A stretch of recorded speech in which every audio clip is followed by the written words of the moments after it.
Oke, selamat datang. Di sesi kita kali ini, kita akan bahas sesuatu yang penting banget, tapi sering kita abaikan, yaitu gimana kebiasaan kita sehari-hari yang kelihatannya sepele, ternyata bisa loh diam-diam merusak kesehatan otak kita.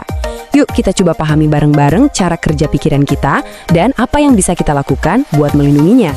Coba deh, jujur sama diri sendiri. Pernah nggak sih ngerasa kayak gini? Kayak terjebak di dalam kabut, susah banget buat fokus, terus motivasi buat ngerjain sesuatu yang biasanya kita suka itu hilang entah kemana. Kalau iya, Anda nggak sendirian kok. Dan ini bukan sekedar soal malas ya, ini bisa jadi adalah sinyal dari otak kita yang lagi minta perhatian. Nah, biar kita ngerti kenapa bisa begitu, kita harus mengintip sedikit ke dalam pusat kendali kita, yaitu otak. Mari kita masuk ke bagian pertama. Kita akan bedah sedikit sains di balik apa yang disebut banjir dopamin, supaya kita tahu apa sih yang sebetulnya terjadi di level kimiawi saat kita terpapar rangsangan yang berlebihan. Oke, pertama-tama kenalan dulu ya sama bagian terpenting di otak kita. Namanya lobus frontal. Biar gampang, anggap aja dia ini CEO-nya otak Anda.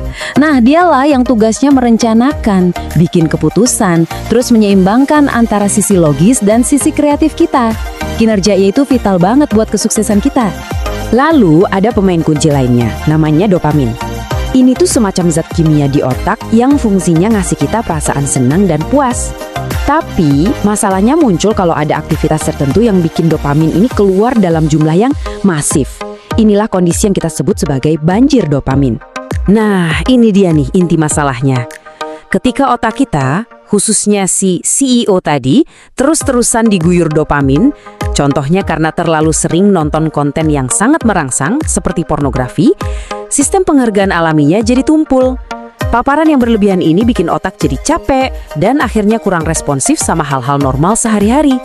Ketidakseimbangan kimiawi di otak ini bukan cuma teori sains yang rumit loh. Efeknya itu nyata banget di kehidupan kita sehari-hari dan seringkali menciptakan kondisi yang digambarkan sebagai kabut mental. Yuk kita lihat kayak gimana sih rasanya hidup di dalam kabut ini. Coba lihat gejalanya di sini. Ini loh yang terjadi kalau otak kita sudah lelah karena kelebihan dopamin.